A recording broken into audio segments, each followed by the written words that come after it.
Hello दोस्तों, कैसे हैं आप लोग। तो हिंदी की क्लास को आज हम फिर से कंटिन्यू करते हुए, और आपको क्लासेस कैसी लग रही हैं कमेंट सेक्शन में ज़रूर बताया करें, जिससे कि हम मोटिवेट भी हो सकें। और आप लोग लास्ट तक बने रहें क्योंकि सीरीज़ काफ़ी इंपॉर्टेंट चल रही है प्रीवियस ईयर की। और पीडीएफ को प्राप्त करने के लिए आप हमारा टेलीग्राम चैनल ज्वाइन कर सकते हैं, जिसका लिंक मैंने डिस्क्रिप्शन में दे रखा है।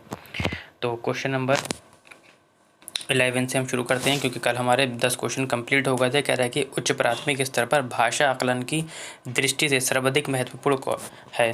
ठीक है, तो उच्च प्राथमिक से रिलेटेड है। तो कुछ बच्चे फर्स्ट पेपर के लिए तैयारी करते होंगे, कुछ सेकंड पेपर के लिए तैयारी करते होंगे, तो हम दोनों लेते हुए चल रहे हैं साथ में।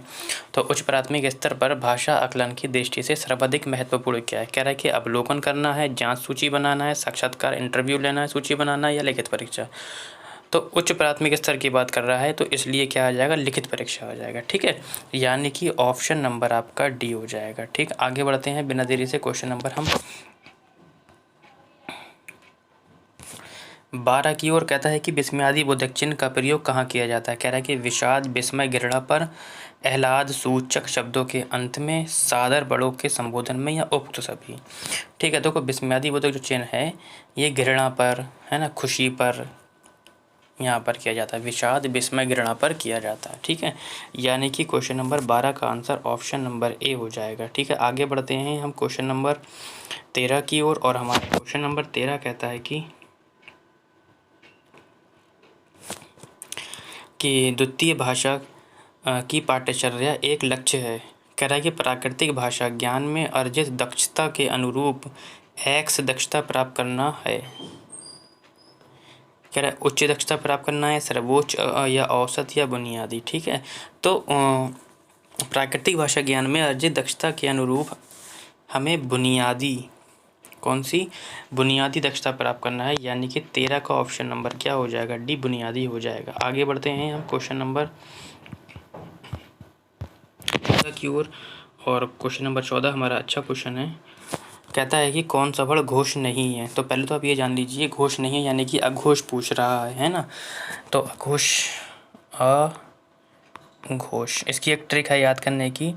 देखो, शा से तीनों शा, शा, शा, सा। ठीक, शा से शा, शा, हा। अघोष में ये तीनों आते हैं।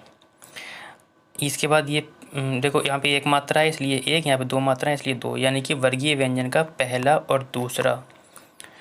ठीक है, वर्गीय व्यंजन का पहला और दूसरा वर्ण कौन होता है, अघोष होता है। यानी कि पहला व्यंजन और दूसरा व्यंजन। काखा, इसमें काका है नहीं। चाछा नहीं है, टाठा नहीं है, ताथा नहीं है ना।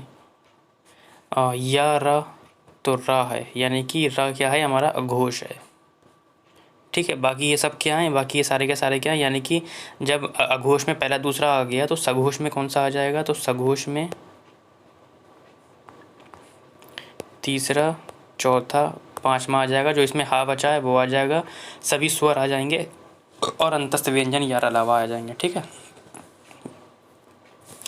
तो सघोष में तीसरा देख लो, देखो या रा, ये दूसरा है, देखो दूसरा इसमें है नहीं, या टा ठा ड तीसरा आ गया इसमें, है ना। या रा ला तीसरा आ गया, शा शा सा तीसरा आ गया, तीसरा सब किस में आते हैं, सघोष में आ जाते हैं। ठीक है, तो ट्रिक आपको अच्छी लगी तो कमेंट सेक्शन में ज़रूर बताएं।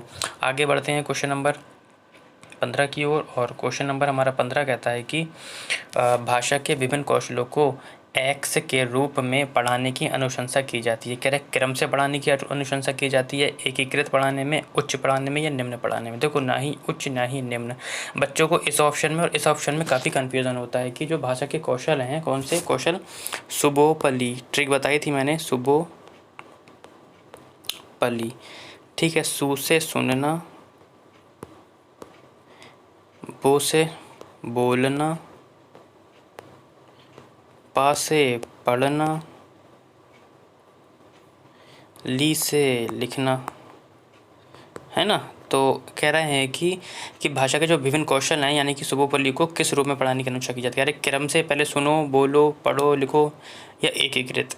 तो बच्चे कन्फ्यूज़न होता है, तो मैं बता दूं, एकीकृत में पढ़ाने की क्या की जाती है, अनुशंसा की जाती है। यानी कि 15 का ऑप्शन नंबर आपका हो जाएगा, 15 का ऑप्शन नंबर हो जाएगा आपका बी। ठीक है, क्या हो जाएगा, बी हो जाएगा। ठीक है, आगे बढ़ते हैं क्वेश्चन नंबर 16 की ओर। और हमारे क्वेश्चन नंबर 16, देखो ये क्वेश्चन मैं पहले भी ले चुका हूँ। बच्चों को काफ़ी कन्फ्यूज़न होता है कि सर हम व्याकरण पढ़ा रहे हैं तो निगमन विधि से क्यों नहीं पढ़ाएंगे। ठीक है, तो अभी मैं क्लियर कर देता हूँ। कह रहा है व्याकरण की दृष्टि से या व्याकरण शिक्षक की कौन सी विधि अपेक्षाकृत प्रभावित होती है। ठीक है, कह रहा है आगमन विधि, निगमन विधि, सूत्र विधि या पाठ्यपुस्तक विधि। ठीक है, इन दोनों को तो हटा ही दो, बच्चा इसमें और इसमें कन्फ्यूज़न होता है। ठीक है, फिलहाल इसका आंसर तो ए होगा, लेकिन बच्चे लगाकर क्या आते हैं, लगाकर बच्चे आते हैं निगमन विधि, क्योंकि सर ने आपने बताया था कि निगमन विधि नियम से कहाँ तक जाती है, नियम से उदाहरण की ओर जाती है, और आगमन विधि उदाहरण से नियम की ओर जाती है। तो सर आंसर ये वाला क्यों नहीं होगा, ये क्यों हो रहा है। तो मैं ये बता दूं, प्राथमिक कक्षा में क्या होता है, बच्चों को नियम नहीं सिखाए जाते हैं, उदाहरण सिखाए जाते हैं। जैसे कि किसी बच्चों को, प्राथमिक कक्षा के बच्चों को हमें अगर संज्ञा सिखानी है तो हम संज्ञा की परिभाषा नहीं सुनाएंगे बेटा। क्या संज्ञा अगर हमें पढ़ाना है तो संज्ञा की हम पहले डायरेक्ट नियम यानी कि परिभाषा नहीं सुनाएंगे कि संज्ञा किसी व्यक्ति, वस्तु, स्थान या भाव के नाम को संज्ञा कहते हैं, ऐसे समझ में ही नहीं आएगा उसके। हम क्या करेंगे, उदाहरण का इस्तेमाल करेंगे। हम कहेंगे बच्चों बताओ आपके आसपास, आप जहाँ बैठे हो वहाँ पे क्या क्या रखा है, आप अपने बैग में चेक करो आपके बैग में क्या क्या रखा है, आपके घर में क्या क्या बना हुआ है, आप किस कमरे में रहते हो उसमें क्या क्या है। इस तरीके से हम उसे कनेक्ट करते हुए लाएंगे उदाहरण से, और फिर हम उससे बोलेंगे कि ये बेटा ये सारे संज्ञा हैं। अब उस वहाँ से कनेक्ट करते हुए लाते लाते फिर हम कहाँ पर ले आएंगे, फिर हम क्या ले आएंगे, नियम पर लेकर आएंगे उसे। इसलिए जो है व्याकरण शिक्षक की कौन सी विधि अपेक्षाकृत होती है, यानी कि बेटा आगमन विधि होती है। ठीक है, कौन सी विधि होती है, आगमन विधि, यानी कि 16 का ऑप्शन नंबर हो जाएगा ए, आगमन विधि। अब आप लोगों को क्लियर हो गया होगा, है ना। आगे बढ़ते हैं क्वेश्चन नंबर 17 की ओर। क्वेश्चन नंबर 17 कहता है कि छंद में एक चरण की समाप्ति पर किस विराम चिन्ह का प्रयोग किया जाता है। देखो एक छंद, दूसरा छंद, यहाँ पे ये लगता है एक छंद, ये लगता है। ठीक है, यानी कि इसको पूछ रहे हैं एक छंद की इस लाइन की समाप्ति पर ये जो चिन्ह लगता है इसे क्या बोलते हैं, तो इसे बोलते हैं हम अल्प विराम बोलते हैं। ठीक है, यानी कि ये आ जाएगा, ऑप्शन नंबर आ जाएगा आपका सी आ जाएगा। ठीक है,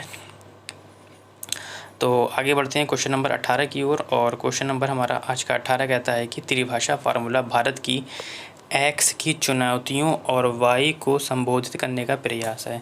ठीक है, कह रहे हैं कि सांस्कृतिक चुनौतियों और समाधानों को संबोधित करने का प्रयास है, समस्याओं को, चुनौतियों और अवसरों को संबोधित करने का प्रयास है, या भाषा स्थिति की चुनौतियों और संस्कृति को संबोधित करने का प्रयास है, या भाषा स्थिति की चुनौतियों और अवसरों को संबोधित करने का प्रयास है।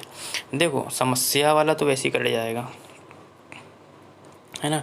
अब कह रहा है कि त्रिभाषा फार्मूला जो है किसकी, सांस्कृतिक की चुनौतियों और समाधानों को संबोधित करना, ऐसा नहीं है। भाषा स्थिति और संस्कृति नहीं है वो, सॉरी, यानी कि त्रिभाषा फार्मूला भारत की भाषा स्थिति की चुनौतियों, जो भाषा की स्थिति, भाषा है उसकी जो चुनौतियाँ हैं वो, और संस्कृति जो है हमारी उन बच्चों की जहाँ जिस वो तबके से बच्चे आए हैं उनको संबोधित करने का क्या है, प्रयास है ना। तो एक कक्षा में कई तरह की जो भाषाएं सिखाई जाती हैं उसमें भाषा स्थिति की चुनौतियाँ होती हैं, और क्या होता है उनकी जो संस्कृति होती है वो जो होती है संबोधित करने का क्या होता है, उसमें प्रयास होता है। इससे क्या होता है, बच्चा संसाधन के रूप में क्या करता है, सीखता है ना। संसाधन के रूप में क्या करता है, बच्चा सीखता है। तो फिलहाल 18 का ऑप्शन हो जाएगा आपका सी। आगे बढ़ते हैं क्वेश्चन नंबर 19 जो कि सेकंड लास्ट क्वेश्चन है आज के सेशन का। कहता है कि आप कौन है, इस वाक्य में उचित विराम चिन्ह बताइए। देखिए आप कौन है, यहाँ पे क्या कर रहा है, वो पूछ रहा है कि आप कौन है, यानी कि क्या कर रहा है, क्वेश्चन कर रहा है। तो पूर्ण विराम समाप्ति पर आता है ना, वाक्य की समाप्ति पर। प्रश्न पूछने के लिए प्रश्नवाचक, रुकने के लिए अल्प विराम, जैसे कि अभी मैंने पीछे बताया था, हर्ष हो गया, उल्लास हो गया, घृणा हो गया, यहाँ पर काय का इस्तेमाल किया जाता है, विस्मयादि बोधक का। यानी कि हमारा क्वेश्चन नंबर 19 का आंसर बी हो जाएगा, प्रश्नवाचक। ठीक है, यहाँ पे कौन सा लगता साइन, ये वाला लगता। ठीक है, तो 19 का ऑप्शन नंबर हो गया बी, प्रश्नवाचक। आगे बढ़ते हैं लास्ट क्वेश्चन की ओर। और लास्ट क्वेश्चन हमारा कहता है कि विसर्ग से बना हुआ शब्द कौन सा है। विसर्ग का साइन क्या होता है, ये होता है। ठीक है, क्या होता है, ये होता है विसर्ग का साइन। कह रहा है स्प्रे है, थोड़ा सा है, साथ साथ है। कह रहा है 1 और 2 दोनों। देखो थोड़ा सा और इसमें आपको क्या होगा, विसर्ग नहीं मिलेगा। ठीक है, तो अगर आप इसे तोड़ोगे तो नी प्लस स्प्रे, तो यहाँ पर आपको क्या मिल जाएगा, विसर्ग संधि मिल जाएगी, यानी कि विसर्ग इसी शब्द में है, यानी कि 20 का ऑप्शन नंबर ए हो जाएगा निष्प्रय। ठीक है, तो आज के लिए इतना ही। आपको सीरीज़ कैसी लगी कमेंट सेक्शन में ज़रूर बताएं, और PDF को प्राप्त करने के लिए आप हमारा टेलीग्राम चैनल ज्वाइन कर सकते हैं।